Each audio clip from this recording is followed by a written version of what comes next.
Bonjour, dans le cadre des exemples de la technologie Kubernetes, on va faire une manifeste multipod.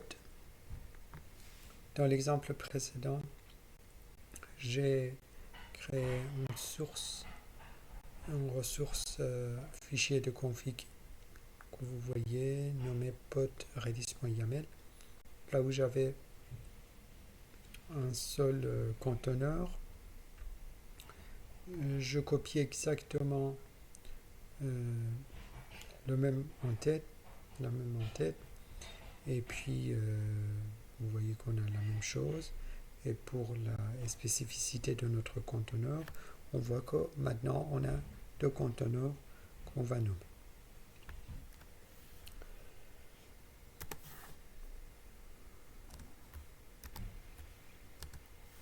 Et donc on a deux conteneurs, un qui s'appelle Redis, basé sur cette image-là, et l'autre, on choisit d'avoir un conteneur Apache basé sur cette image à l'intérieur de même pod. Donc on a deux conteneurs à l'intérieur de même pod. On va l'exécuter dans notre terminal.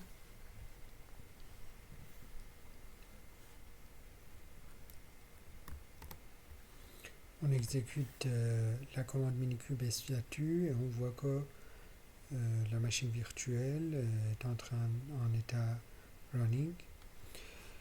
Et puis donc on peut créer le pod avec la commande kubectl apply -f et le nom de fichier.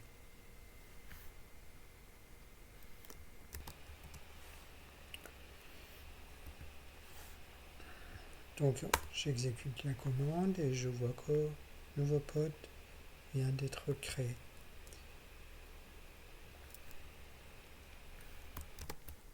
Maintenant, si je fais la commande kubectl get po, je vois tous les pods qui sont en état running. Dans mon cas, je vois que multi-container, ce pod, c'est 2 sur 2, ça veut dire j'ai deux containers qui sont en train de tourner.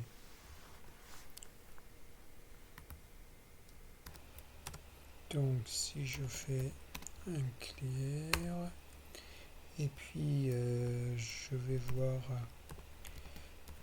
quelle est la description détaillée de mon pod, qui est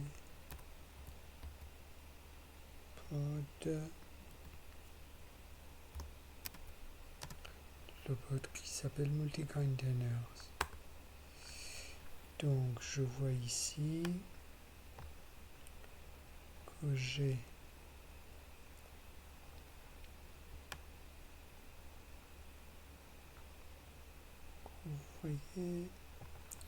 deux conteneurs, un qui s'appelle Redis, l'autre qui s'appelle Apache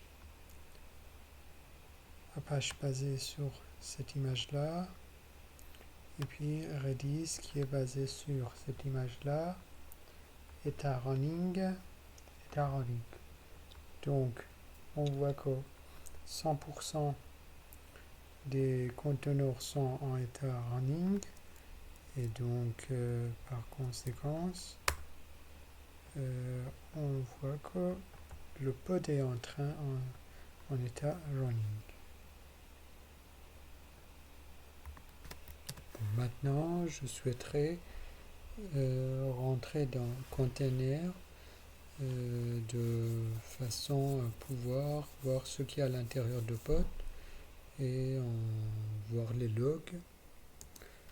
Donc j'exécute cette commande sur mon pod qui s'appelle multi-container.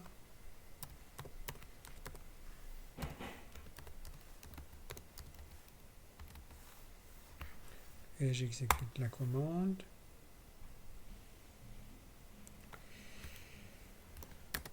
Et je vois qu'il me dit Redis par défaut. Ça me fait sortir des informations par rapport à Redis. C'est kubectl qui décide comme ça. Par contre, si je veux avoir spécifiquement des informations sur Apache, sur mon conteneur Apache, j'exécute la commande de cette façon-là.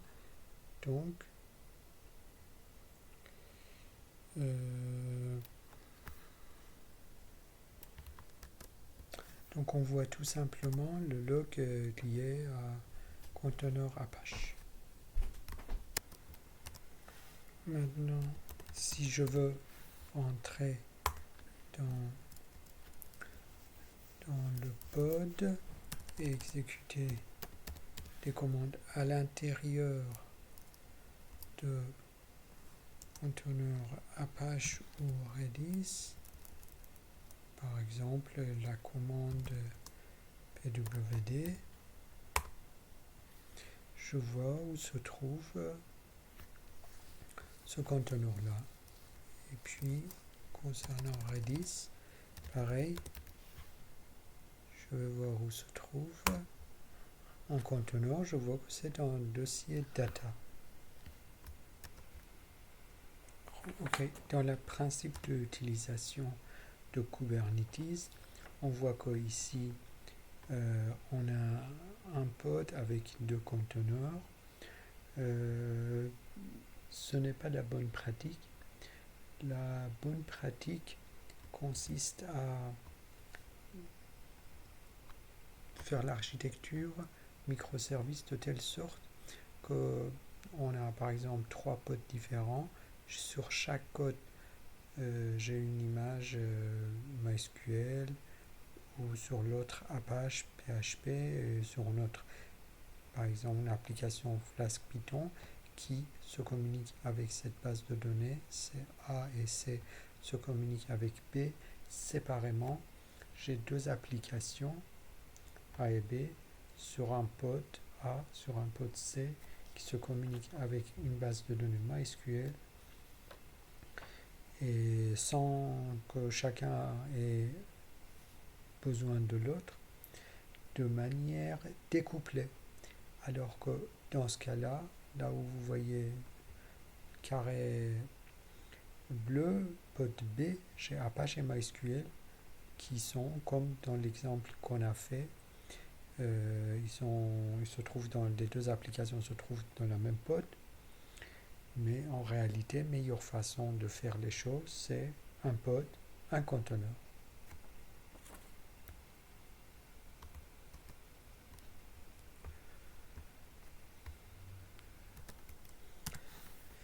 Donc, dans le cas de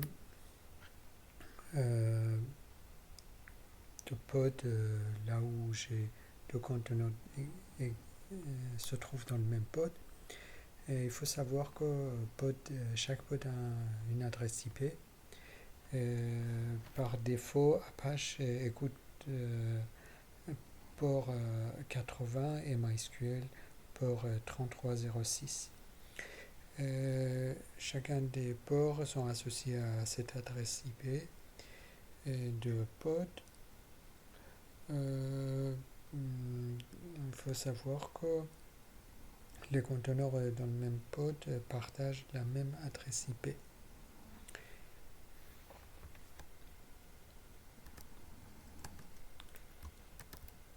Je fais un petit clear et puis je vais exécuter la commande describe pour que je vous montre adresse IP associée à notre pod.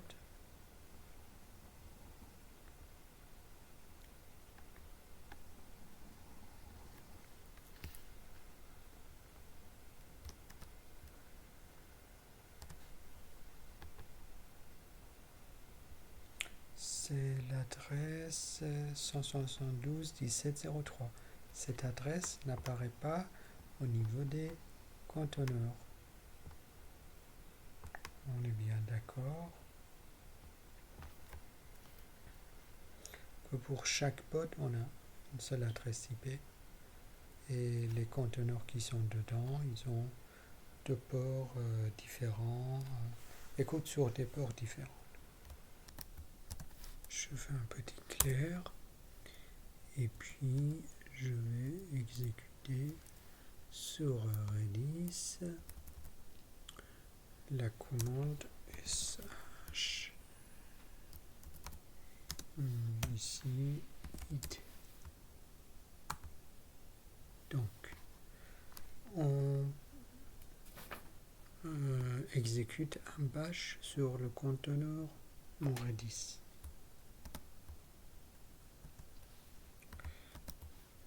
Bon, maintenant, à l'intérieur de ce conteneur Redis, est-ce que je dispose de la commande curl? Non, on voit que curl n'est pas fourni avec l'image téléchargée sur ce fichier manifeste qu'on a téléchargé. Donc, par contre, il faut l'installer alors. Donc, je fais apk add curl.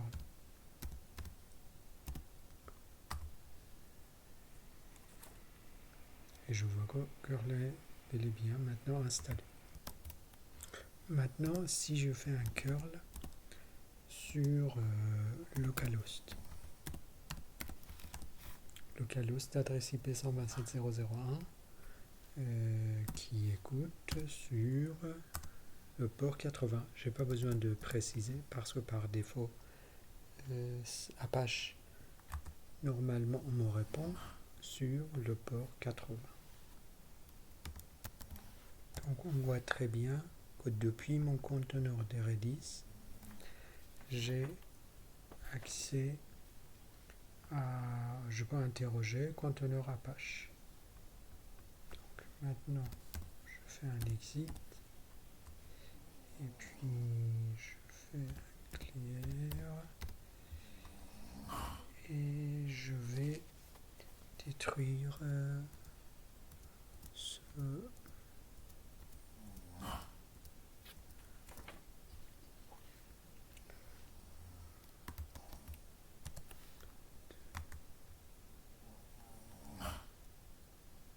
donc je vais supprimer.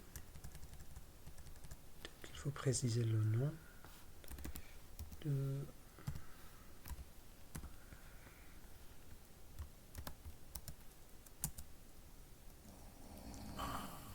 j'ai bien précisé le nom de fichier config qu'on a ici et j'ai supprimé ce pod. Donc on a bien rédigé un fichier de config manifeste et puis on a exécuté des commandes sur ce pod Kubernetes.